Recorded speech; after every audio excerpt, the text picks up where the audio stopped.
አዲስ አበባ ከተማ ዛሬ ማገዶ የሚጠቀሙ ማህበረሰብ ክፍሎች አሉ። ወደ 7 ሚሊዮን ቶን ካርቦን ዳይኦክሳይድ ወደ ከተማው አየር ተለቋል። ከበፊቱ 50% ያህል ማገዶን ይቆጥባል።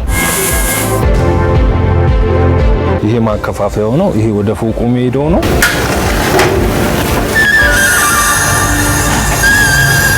ኤሌክትሪኩንም ለኩሰ ይሄንም ለኩሰ በሁለቱ መሃል ብታየው ጎን ለጎን ባዮጋዝን መስራት ግዴታ ነው።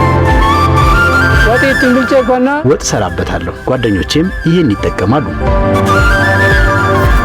መብራት ከጠፋ ስራ እናቆም። ቴክኖሎጂው በጣም ስማርት ከመሆኑ የተነሳ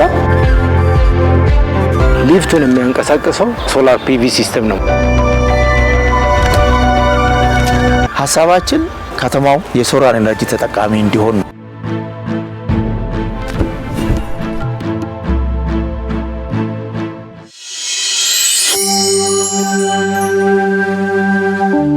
የሰው ልጅ ተፈጥሮን በአግባቡ መንከባከብና መጠቀም ባለመቻሉ ዓለም በአየር ንብረት ለውጥ ተጽዕኖ ስር እንድትወድቅ አስገድዷል።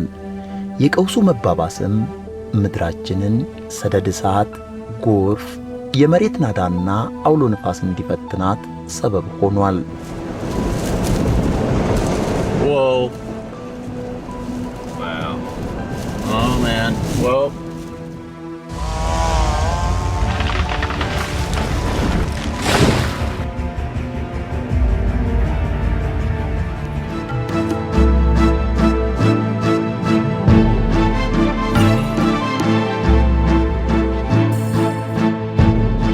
ኢትዮጵያም ይህንን የዓለም ፈተና የሆነውን የአየር ንብረት ለውጥ ለመታደግ አረንጓዴ የኢኮኖሚ ስትራቴጂን በመንደፍ እየተገበረች ትገኛለች።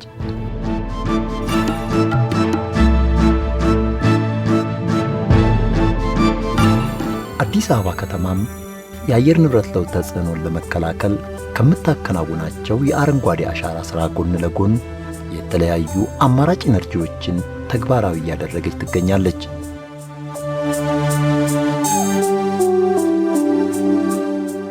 የኛ ቅደም የሚመነጨው ባለስልጣኑ ሲቋቋም በሕግ ከተሰጡት ኃላፊነቶች ነው፣ ማንዴቶች ነው ማለት ነው። እዛ ውስጥ አማራጭ ኢነርጂን የማፈላለግ የማሰራጨት እና የማሻሻል ኃላፊነት አለ። ከዛ ላይ ተነስተን ነው የአማራጭ ኢነርጂ ስራዎችን የምናቅደው ማለት ነው። የአማራጭ ኢነርጂን ደግሞ ከአካባቢ ጥበቃ ስራ፣ ከኮሪደር ስራ፣ ከተለያዩ ከድምጽ ብክለት ከተለያዩ ብክለቶች መቆጣጠርና መከላከል ጎን ለጎን ይሄንንም እየሰራ ነው ያለነው። እኛ ግቢ ውስጥ አንደኛ ባዮጋዝ አለ ብያለሁ። ሁለተኛ ሶላር ኢነርጂ አለ።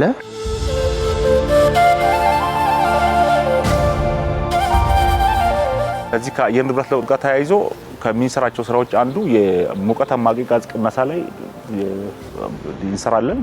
በዚህ ዓመትም 0.4 ሜትሪክ ቶን ሙቀት አማቂ ጋዝ እንቀንሳለን ብለን አቅደናል። ይሄን ከምንሰራቸው ስራዎች አንዱ በእንደዚህ አይነት ነው ማለት ነው። አንዱ በሶላር ኢነርጂ በመተካት የከሰልና ሌሎች የሚጠቀሙትን አካላት ወደ ሶላር እንዲቀይሩ በማድረግ እንደኛም ተቋም ያው ተሞክሮ እንዲሆን አካባቢ ጥበቃ ባለስልጣን መብራት ሲጠፋ ሌላ ነገር አይጠቀምም ማለት ነው። ጄኔሬተር የለም። ምን ተጠቀመው ምንድነው? ሶላር ነው።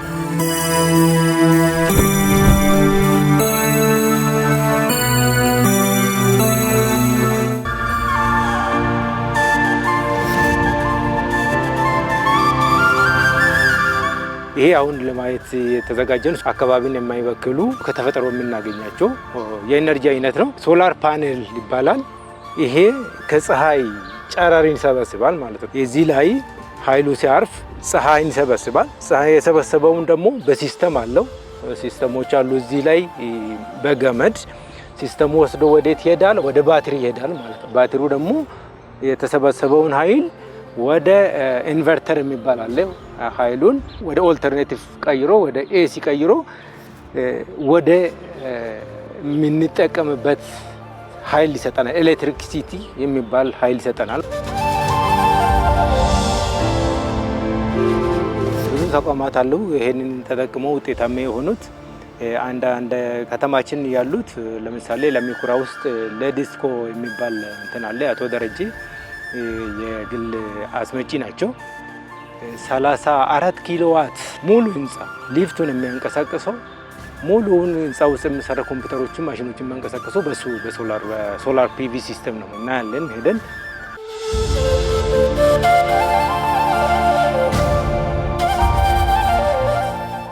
ይህንን ህንፃ ሰርተን ስለ መብራት አለ አይደለም እንዴት እናደርጋለን እያልን በነበረበት ጊዜ ከኢትዮጵያ ኤሌክትሪክ ዩቲሊቲ ትራንስፎርመር ግዢ በጣም ውድ የነበረና በጊዜውም ደግሞ ማግኘት የማይቻልበት ሁኔታ ወይ ከራሳችን ከውጭ ካላስመጣን እዚህም ወረፋ ብዙ የሚያስጠብቅ ነበረ። ስለዚህ እኛ እንግዲህ በዚህ ህንፃ ላይ የባንክ ብድር አለብን። ቶሎ ወደ ስራ ገብተን ህንፃው ገንዘብ መስራት ካልጀመረ ጊዜ ሊወስድ ነው። አንደኛ ትራንስፎርመሩም ውድ ሆነብን። ስለዚህ ምን አልንኛ 80 ኪሎዋት የሚፈልግ ከሆነ ህንፃው 34ቱን እንትከልና አሁን እየተጠቀምን ከዛ በኋላ የማይበቃን ሆኖ ሲገኝ እያየን እናረጋለን ብለን ይሄንን ስራ ሰራ ነው።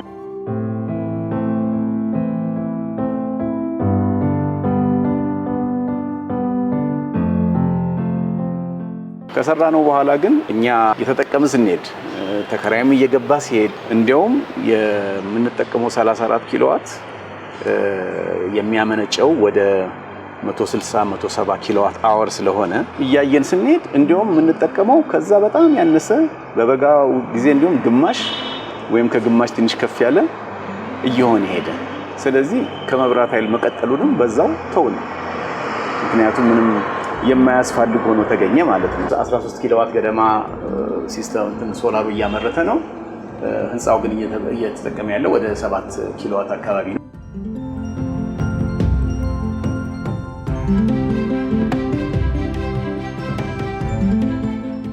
የሶላር ግንዛቤም በህብረተሰቡም በመንግስትም እያደገ በመምጣቱ ምክንያት የኛም ስራ አብዛኛው ወደ ሶላር ሆነ። አሁን ኦልሞስት ወደ 90% አካባቢ ስራችን የሶላር ኢነርጂ ላይ ወይም የፀሐይ ኃይል የሚተገበሩ ማናቸውም ስራዎች ላይ ነው ያለነው።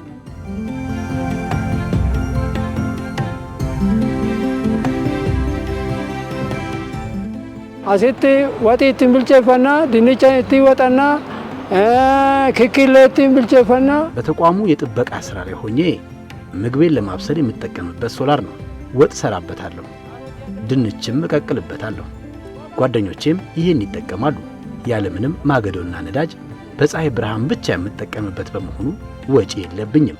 ጓደኞቼም እንደኔ ተጠቃሚ ሆነዋል። ወጪን ቀቡ አተኮን ቀቡ ቁራን ተኮን በርባዶ ናፍጣ ተኮን በርባዶ ጋዚ ተኮን በርባዶ ካናንዱ ፈየዳ።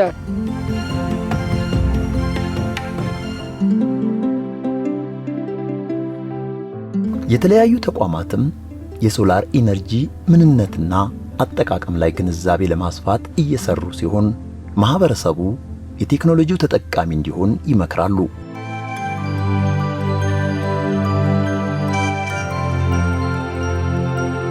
ሀገራችን ኢትዮጵያ ሰፊ የሆነ የኤነርጂ ሀብት አላት። ስፔሻሊ በታዳሽ ኢነርጂ ቴክኖሎጂ ዘርፍ ላይ ከምድር ወገብ አካባቢ እንደመሆኗ መጠን በፀሐይ ኃይል ኢነርጂ ከ5.6 ድረስ በሜትር ካሬ በኪሎ ደረጃ ፓወር ታገኛለች። ሰፊ የሆነ የኤነርጂ ሀብት ነው ያላት እና ማህበረሰቡ ይህን የኤነርጂ ሀብት ተጠቅሞ ከፀሐይ ኃይል ኢነርጂ ፓወር ጀነሬት አድርጎ ከአንድ አምፖል ጀምሮ ከተማ መገንባት የሚያስችለን ካፓሲቲ ለመፍጠር እናስተምራለን። በዘርፉ ላይ ፓወር ኢንስቶል እናደርጋለን። የተለያዩ ትምህርት ቤቶች ፕላስ ሄልት ሴንተሮች ላይ ፕሮዳክት ዲስትሪቢዩት እናደርጋለን፣ ኢንስቶል እናደርጋለን።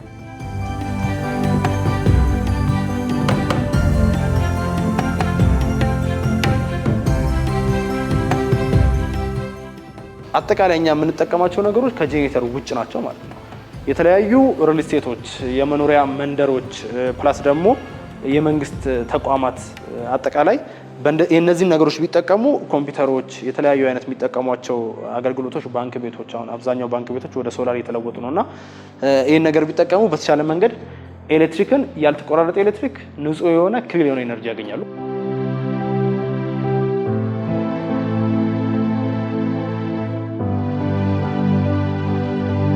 ቢያንስ በተወሰነ መንገድ ሶላር ሲስተም እያስገቡ የጀነሬተር ነዳጃቸውን ቢቀንሱ ሙሉ ለሙሉ አይቻልም ማለት አይደለም። ሳይንሱ ይቻላል፣ ባይዘበይ ይሄው ተችሏል። እዚህ ማየት ይቻላል። ሙሉ ለሙሉ ለኛ ይቻላል፣ ግን እንደው ካፒታል ኢንቴንሲቭ ስለሚሆን ከዛ አንፃር እንኳን ባይሆን ግን ኢትዮጵያ ለምልክት ቢያንስ አለ አይደለ ቢያንስ ሌሊት ጀነሬተር እንዳይነሳ የሚያስችል ሶላር ሲስተም እንኳን ቢያስገቡ ቀላል አይደለም።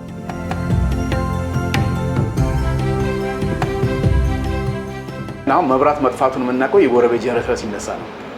እኛ አናውቅም መብራት ይጥፋ ግን የጀነሬተሩ ሲነሳ ጠፍቷል ማለት ነው እንላለን። በቃ በእንደዛ አይነት ነገር ነው ራሱ መጥፋቱን የምናውቀውና በሶላር ሊፍት ይሄዳል። በቃ ጥርጣሬ ያለው ሁሉ ጊዜ ሶላር ላይ ስንመጣ ብዙ ጊዜያችኑ የሶላር ፋኖሶች ምኖች አለ አይደል በየገጠሩ የሚሰሩትን ከዛ አንፃር ብቻ ነው አንዳንድ ጊዜ የሚያዩትና አንዳንድ በጣም ይሄ ይጠፋቸዋል የማትላቸው ሰዎች ሁሉ እንዴ ይሄን ያህል መስራት ይቻላል እንደ ብለው ሲደነቁ ታያለን። ሌሊት አሁን መብራት ያስፈልጋል። ምናልባት የግቢ መብራቶች ወይም አንዳንድ ምናልባት ሰርቨሮች አለ አይደል ቢሮም ከሆነ ይሆናል። ለዛ ሲባል ሌሊት መብራት ሲጠፋ 400 ኬቪኤ ተነስቶ ምን ያህል ናፍታ እንደሚወስድ ማሰብ በጣም ብዙም ዕውቀት የሚጠይቅም አይደለም።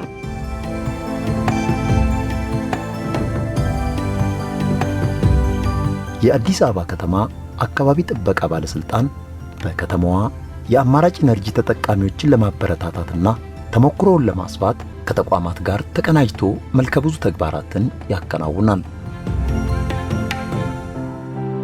በተለይ በተቋማት ደረጃ እንዲስፋፋ ጥረት እያደረግን ነው። በሀገር አቀፍ ደረጃም የኤሌክትሪክ ሽሚያን ይቀንሳል፣ ወጪም ይቀንሳል ማለት ነው። ስለዚህ እሱን እናበረታታለን። ቴክኖሎጂን ኢምፖርት የሚያደርጉትንም እናበረታታለን። ሰው እንዲጠቀምም እናስተምራለን።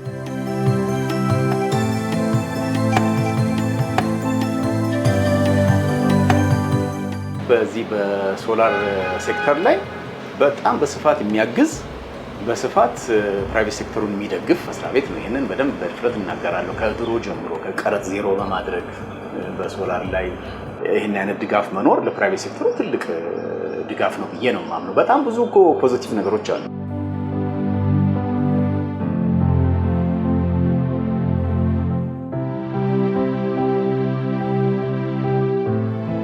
የኤነርጂ ኦዲት የሚባል አንድ ቡድን አለን። እያንዳንዱ አሁን የምንጠቀምባቸው መብራትም ይሁን ሌላም እቃዎች አፕላያንስ የሚባሉት እውነት ኤነርጂ ቆጣቢዎች ናቸው ወይ ብሎ ኦዲት አድርገው አንዳንድ መስሪያ ቤቶችን ይወስድና የኤነርጂ ኦዲት ያደርጋል።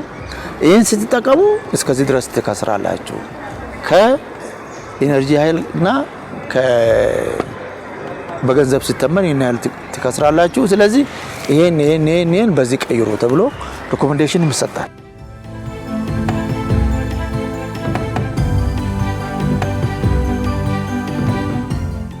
ተቋማት ላይ ሄደን የሚጠቀሟቸውን እቃዎች ኢነርጂ አባካኝ ኃይል ቆጣቢ በሆኑ እንዲተኩ የእቃዎቹን ዋት በማንበብ የሚሰራ ሲሆን ብርሃን ሳይሆን የሚፈጥሩልን ሙቀት ነው የሚፈጥሩ እነዛ አምፖሎች የድሮዎቹ። በዛ ሰዓት ምንድነው ፍጆታ በጣም ይጠቀማል። የኤሌክትሪክ ፍጆታቸው ከፍ ያለ ነው። እነሱን ትተን ምንድነው እያደረግን ያለው አሁን ኤልኢዲ አምፖሎች አሉ። ከሌሎቹ የተሻለ ኃይል ቆጣቢ ነው። የድሮውና ያሁኑን ብናነጻጽር ያኛው ላይቱ ያሁኑ የተሻለ ነው ብርሃን የሚሰጠን። የበፊቱ ሙቀት ነው የሚሰጠው። ሙቀት ደግሞ እኛ አንፈልግም፣ ብርሃን ነው የምንፈልገው። ስለዚህ መጠቀም ያለብን ምንድነው ኤልኢዲ የምንለው አሁን ኢፊሸንት ሆኖ የመጣው ወይም ኃይል ቆጣቢ ሆኖ የመጣውን እቃዎች እንዲጠቀሙ ግንዛቤ እንፈጥራለን። የተለያዩ የሶላር ቴክኖሎጂዎች የስርጭት መጠን በሩብ ዓመቱ በ2017 450 ነበረ። አሁን በ2018 ደግሞ ከአምናው አንጻር ስናነጻጽረው 534 ያህል የተለያዩ የሶላር ቴክኖሎጂዎች ተሰራጭተዋል። እንግዲህ ይህ የመጣው ምንድነው የሚለውን ስንመለከት አንደኛ ማህበረሰቡ ሶላር ቢጠቀም ሊያገኝ የሚችለውን ግንዛቤ አስጨብተናል። ከዛ በተጨማሪ ደግሞ የሶላር አስመጭና አከፋፋይ ድርጅቶችም ደግሞ የተሻለ ቴክኖሎጂ በማምጣታቸው የተሻለ ማህበረሰቡም ተጠቃሚ እንዲሆን ማድረጋቸው ነው።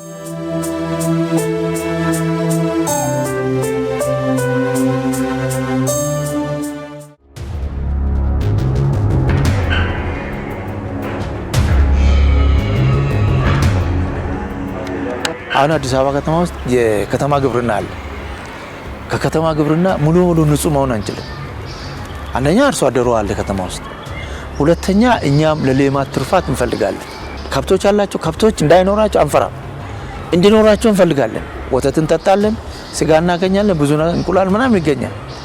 ግን ከነሱ የሚወጣውን ዌስት ወደ ኤነርጂ መቀየር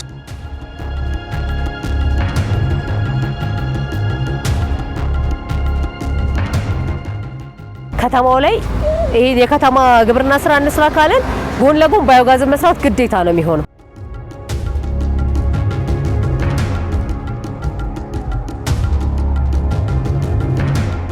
ወደዚህ የገባሁት ለልጆቼ ስል ያለችን ቦታ ትንሽ የውስን ቦታ ስለነበረች አንድ ላም በመግዛት ነበር የመጀመሪያ እሷን በመግዛት ለልጆች ብለን ጀመር። ይሄኛው የልክ ስሎፑን ከዚህ በኩል ከፍ ያረግ ነው ሽንታቸው ተንደርድሮ ወርታቸው እንዲወርድ ነው። ወርታቸው ተንደርድሮ በሚወርድበት ጊዜ ቀጥታ ወደዛ እንዲሄድ ያደርጋል። ስለዚህ ከዛ ጋር የሚወጣው ሽንቱን በዚህ ውስጥ ይደረግና ይበጠበጣል። እዚህ ውስጥ ይደረጋል። ከዛ ይሄ ቱቦ ነው። ይሄ ክፍት ሲደረግ ወደ ቀጥታ ወደ ሴፍቲ ታንከር ውስጥ ነው የሚገባው። ይሄ ማብለያው ማለት ነው። ማብለያው እዚህ ጋር ነው የተሰራው። ይሄ ሴንተሩ ነው። ሜትር ከ50 አጠቃላይ ቁመቱ 3 ሜትር ገደማ ነው።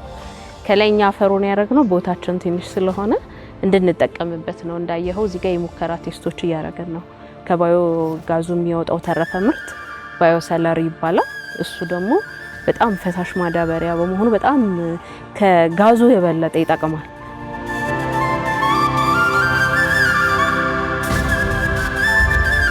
ይሄ ባዮ ሰለሪው በዚች በኩል ነው የምትመጣ። የሃት ፒቢሲዋ ከላይ ስለተሰራች እንደዚህ ትሄድና አዛኛው እቺኛዋ የመጀመሪያ ኪችን ናት። ኪችኗ ውስጥ ትገባለች ማለት ነው። ይሄ አሁን ቤታችን ነው። ይሄ ሳሎን ነው። ቅድም ያሳየኸው ከዛ ጋር እንደመጣ ታየዋለህ። እንግዲህ ቅድም ያሳየኸው ይሄ ሰማያዊ ያልኩ ፒቢሲ ይልካየኸው ይሄ እንደዚህ ነው የሚመጣው። እዚህ ጋር እንትን አለ ጋና አለ። ይሄኛው መቆጣጠሪያ እዚህ ጋር ጀበና ተጥሎበታል። ይሄ ሁለት ምድጃ ነው እንዳልኩ ከምንጠቀመው መለኮስ እንችላለን።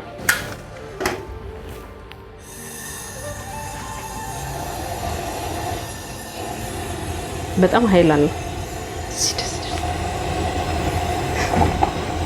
ጋዙ በዚህ በኩል ወጥቶ ተቃጠለ ማለት ነው። ለኛም አንድ አገልግሎት ሰጠ። ለምግብነት እንድናበስልበት አረገን ማለት ነው። ስለዚህ ሁለት አገልግሎት አለው። አንደኛ አየሩ እንዳይበክል አድርጓል። ሁለተኛ ደግሞ ጋዝ ሆኖ ተጠቅመንበታል።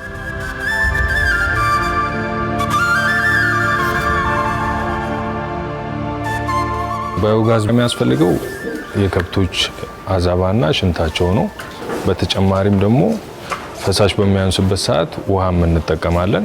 ይሄ ሴንተሩ ነው እንዳልኩ። የጋዙ መስመር ይሄ ነው። በቃ ሚቴን አምርቶ የሚሄድበት ወደ ቤት የሚሄድበት ይሄ ጋዝ ነው። ይሄ መስመር ነው። መክፈቻ መዝጊያ እዚህ ጋር አለው እና አውትፑቱ በዚህ መስመር ይወጣል። በ2 ኢንች የወጣው ጋዝ ማስተላለፊያው ቱቦ 2 ኢንች ነው። ቀጥታ ወደምንጠቀምበት ስቶቭ እና መጋገሪያ እና ወደ ፍሎሮች ይሄዳል። ከዚህ በኋላ በመሬት ተቀብሮ ነው የመጣው። ይሄ ማከፋፈያው ነው። ይሄ ወደ ፎቁ የሚሄደው ነው። ይሄኛው ደግሞ ወደ ኪችን የሚገባ ነው። እዚህ ጋር የውሃ ማስተንፈሻ አለ። እቺ ማስተንፈሻ ናት። በቀን አንድ ጊዜ ይተነፍሳል። ውሃ አለው የሚንጠባጠብ ውሃ። አሁን ስለተነፈሰ ነው። ይሄ ማከፋፈያው ናት። በቃ ወደ ውስጥ ስንገባ ይሄ ከውጭ የመገባው መስመር ነው። እዚህ ጋር ለሁለት ይከፈላል። አንደኛው የዚህ የምጣዱ ነው። አንደኛው ደግሞ የዚህኛው የትንሿ ነው። አሁን የምጣዱ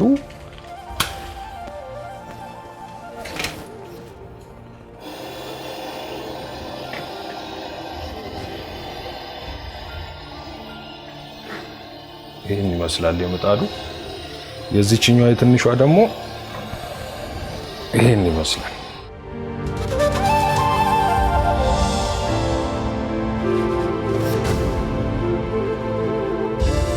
ይሄ እስካሁን ካሳየኋችሁ ሶስተኛው ምድጃ ነው። ምንም እንከን አልገጠመውም እስካሁን። ባዮጋዙ የገጠመው ነገር የተፈጥሮ ማዳበሪያውን ማስወገጃ ቦታ ነው። አሁን ከአካባቢው ጥበቃ የምንፈልገው ነገር ከዚህ በኋላ እሱ እንዴት ወደ ጥቅም ይቀየራል። ትልቅ ጥቅም ነው። የተፈጥሮ ማዳበሪያ ነው። በጣም ፈጣን መልስ ይሰጣል። ከዚህ በኋላ እንዴት ይሆናል የሚለውን ነገር ከነሱ ጋር ለመስራት እየተነጋገርን ያለን። ከኛ ከጀርባችን እርሻ ነበር የነበረው ቦታና ይሄ መጀመሪያ ላይ ይሄ ባዮጋዙ ከተሰራ በኋላ የተረፈ ምርቱ ሳናስበው ገንፍሎ ወጣና ወደ እርሻው ነበር ሄድ ነው እና ሲሄድ ወዲያው ደንቦች መተው በቃ መቅጣት አለብን ምናምን አሉ። ግን ወደ እርሻው መሄዱ እኮ በጣም ትልቅ ማዳበሪያ ነበር፣ ግን የእውቀት ጋፕ ነበርና ያንን የእውቀት ጋፕ የፈቱልን እንትኖቹ ናቸው፣ አካባቢ ጥበቃዎቹ ናቸው።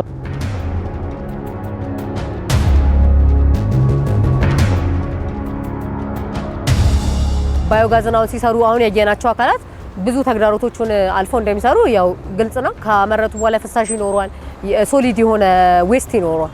እነዚህን ዌስቶች ቅድምም እንዳየነው ወደ አፈር በማቀላቀል ለኮምፖስት ይጠቀሙታል። የፍሳሹን ግን የማስወገድ ሂደት ላይ ብዙ ጊዜ ችግር ይገጥማቸዋል። ይሄን ደግሞ በእርግጠኝነት ከተማ አስተዳደሩም ትኩረት ሰጥቶት የሚሰራው ጉዳይ ስለሆነ ከከተማ አካባቢ ጥበቃ ባለስልጣን ጋር በመናበብ ውሃና ልማትም ማነጋገር ይመስለኛል። እነዚህ ሰዎች ይህንን ማቴሪያል በቦቲ ወስደው ከፍለው አገልግሎቱን ፈላጊ አካላት የሚደርስበት ሁኔታ ማመቻቸት ከኛም ይጠበቃል። ባዮጋዙን ከተጠቀሙ በኋላ የተፈጥሮ ማዳበሪያውን እነሱ እርሻ ላይ ኖራቸው ይችላል። ስለዚህ የከተማ ግብርናን የሚሰራ አካል ይህንን ናቹራል የተፈጥሮ ማዳበሪያ የገበያ ትስስርም ተፈጥሮ ገበያ ትስስርን በመሸጥም ከሆነ በዛ የሚጠቀሙበት መንገድ የሚፈጠርበት መንገድ ቢኖር አለበለዛም ደግሞ በነፃም ቢሆን ያንን ኮሌክት አድርጎ ለእንደዚህ አይነት ናቹራል ፈርቲላይዘር መጠቀም ወሳኝ ነው።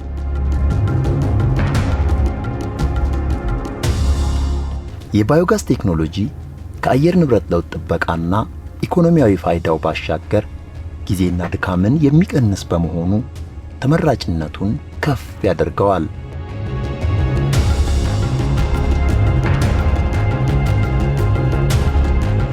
ጥቅም አገኘውበት ምልክ አሁን አንድ ሲሊንደር ላይ መግዛት ትንሿን እንኳን ለማስሞላት ከ3000 ምናምን እስከ 2000 ምናምን ብር በላይ ነው። ይሄ ግን ተዘጋጅቶ በቀረበው ላይ ምንም ኮስት የምታደርገው ነገር የለም። ጊዜ ይቆጥባል፣ ገንዘብ ይቆጥባል፣ ሰዓትም ይቆጥባል።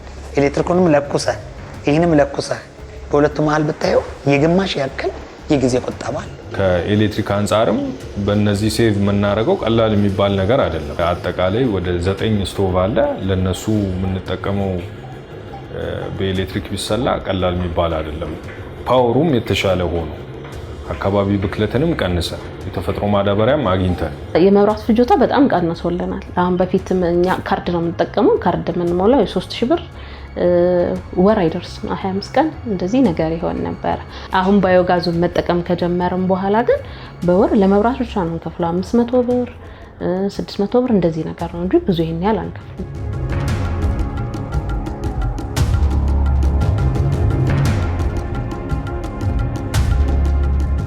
በ2023 ፈረንጆች አቆጣጠርን ኢንቬንተሪ ወስደናል።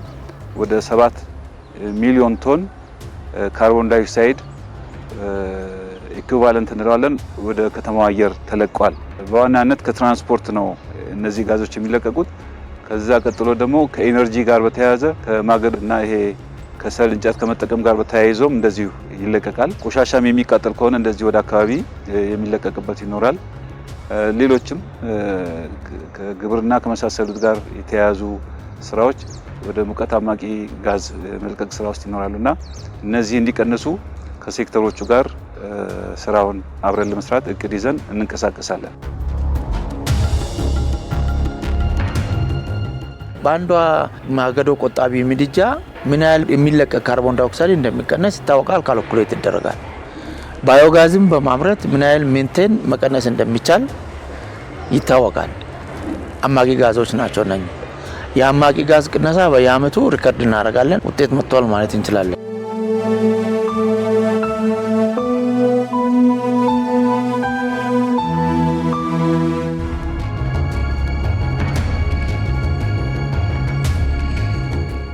ከተማ ውስጥ ሆነን ስለተሻሻሉ ማገዶ ቆጣቢ ምድጃዎች ስናወራ አብዛኛው ማህበረሰብ ጋር ያለው ነገር ምንድነው? አሁን በኤሌክትሪክ ባለበት ዘመን እንደዚህ በተስፋፋበት ዘመን እንዴት ነው ስለ ማገዶ ቆጣቢ ምድጃ የምናወራው የሚል አመለካከት አለ። ብዙ ከሰል እንጨት እየተጠቀምን ከሆነ ደን እየጨፈጨፍን ነው የሚለውን ነው ማህበረሰቡ ሴንስ ማድረግ ያለበት። ስለዚህ አሁን ደግሞ ምርጥ የእንጀራ መጋገሪያ ምድጃ የምትባላለች። ለምሳሌ እኛ አሁን ኤሌክትሪክ ነው ሰው እንዲጠቀም የምንፈልገው፣ ግን ኃይል ከሌለ በማይኖርበት ሰዓት ላይ ግን ሌሎችን ቴክኖሎጂዎች መጠቀም ስላለበት እፍን ያለች ነች። ትንሽዬ እንጨት ተጠቅመን ብዙ ጥቅም ይሰጠናል። ስለዚህ ይሄንን ቴክኖሎጂ በተለይ በምገባ ትምህርት ቤቶች ከበፊቱ 50% ያህል ማገዶን ይቆጥባል። የተሰማራውበት ስራ ያው የተማሪዎች ምገባ ነው። ለረጅም ዓመት እዚህ ቦታ ላይ እየሰራ ነው። በፊት የምንሰራው ያው በእንጨት ነው። እንጨት አንደኛ እንጨት በጣም ለማግኘት እየተቸገርን ጭሱ አይናችን ላይ እዚህ ውስጥ እያየህ ነው መነጽር ምናምን ያደርጓሉ። ያመጣው የጭሱ ተጽዕኖ ብዙ ጓደኞቼ እንደው እየለቀቁ ስራውን ሄደዋል። ያው እኛም አሁን ላይ የዛ እድሉ ተጋሪ ልንሆን ነበር። እንዳጋጣሚ ደግሞ ይሄ ቴክኖሎጂ ሲመጣ እየተጠቀምን ከጭስ ነፃ ሆኖ እንደገና በኢኮኖሚያችንም በተመሳሳይ እንጨት 50 እስከ 70 ድረስ ብር እንጠቀም ነበር። ከምንም በላይ ለኛ ጤንነት ትክክለኛው ነገር ለኛ ተገኝቷል የሚል ነገር አለኝ። የጊዜያችንንም ይቆጥብልናል። እንደገና ራሳችን ጠብቀን ነው የምንሰራው። ከጭስ በመገላገላችን እጅግ በጣም ደስተኞች ነን። ዓለም አቀፍ የአየር ንብረት ለውጥ ተጽዕኖን የመከላከል ሥራ የመንግሥት ተቋማት ብቻ አይደለም፣ እያንዳንዱ ዜጋ ድርሻ አለው እንጂ። የኢነርጂ አጠቃቀምን መቀየር በተፈጥሮ ሀብቷ የበለጸገች ሀገር ለመገንባት አንድ ዘዴ ነው። ሙቀት አማቂ ጋዝ አገር ማሞቅ ነው። ዓለምን እየሞቀች ነው። ሙቀት ይጨምራል። ስለዚህ በተለይ ከተሞች ደግሞ ከገጠሩ የበለጠ ይሞቃሉ። ይሄ ደግሞ የሚፈጠርበት ምክንያት ብዙ ግንባታዎች አሉ። ከተማ ውስጥ ግንባታዎች የፀሐይን ሙቀት የመያዝ አቅም አላቸው፣ በተለይ አስፋልት የመሳሰሉት ነገሮች። ስለዚህ ሙቀቱ ማታም ድረስ የሚቀጥል አይነት ነገር ነው የሚሆነውና ስለዚህ የሚሰሩ ስራዎችም ግንባታዎችም ይሄን ታሳቢ ያደረጉ ስራዎች መሆን አለባቸው። በአዲስ አበባ ከተማ ዛሬም ማገዶ የሚጠቀሙ ዛሬም በተለያየ ለዚህ ነገር የተጋለጡ ማህበረሰብ ክፍሎች አሉ። ይሄን መደገፍ እና አብሮ መስራት ይፈልጋል። ለአየር ንብረት ለውጥ የማይበገር ኢኮኖሚ ስልት ከመደገፍ አንጻር ሁሉም ተቋማት ላይ የሚሰራቸው ስራዎች አሉ። ከጊዜ ወደ ጊዜ እያደገ እየመጣ ያለ ነው። መንግስት ደግሞ ትልቅ ትኩረት ሰጥቶ እየሰራ ነው። አካባቢ ላይ እንደምታውቁትም የአረንጓዴ አሻራውም አሁን ሊቀድም ያነሳቸው ከተቋማት ጋር የሚሰሩ የማላመድ ስራዎችም የሚኒስትሪንግ ስራዎችም እነዚህ ስራዎች ጠቅላላ ከመንግስት ትኩረት የሚመነጩ ናቸውና ጥሩ ጅምር አለ። አዲስ አበባ ውስጥ በጣም ብዙ ህንፃዎች አሉ። የመንግስት ህንፃዎች፣ የግለሰብ ሆቴል፣ ትልቅ ህንፃዎች አሉ። እነኚህ ህንፃዎች ፓናል ኖራቸው ኢነርጂ የሶላር ፓናል ፒቪ ፓናል የሚሉታል አንዳንዴ እሱ ኖራቸው ከኃይላቸው አጠቃቀሙ መስመሩ ውስጥ ቢገባ እነኚህ በጣም ተጠቃሚ ነው የሚሆን። አንደኛ ወጪ ይቀንሳሉ፣ በቂ ኃይል ያገኛሉ። ስለዚህ ሀሳባችን ከተማው የሶላር ኢነርጂ ተጠቃሚ እንዲሆን ነው።